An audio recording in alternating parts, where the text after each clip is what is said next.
Hello everyone, welcome in the VIC Vidyakla's platform. Today I'm starting chapter and chapter is what constitution. So today we will understand that what is constitution and why we have need of constitution. What is the function of constitution? These topics that we will cover in this class.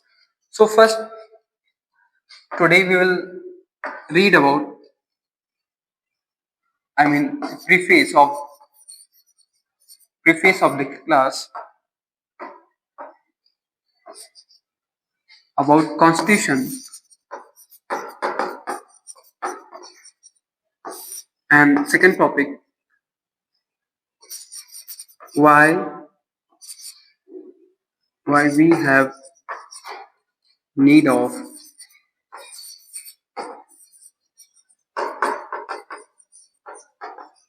constitution. What is the function of constitution?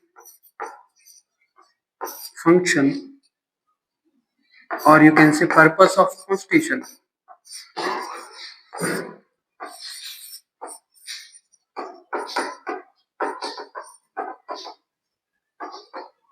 And fourth topic that we will cover about Indian constitution.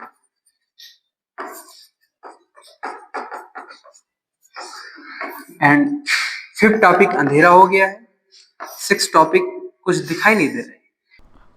Fuck, ये कैसे हो गया?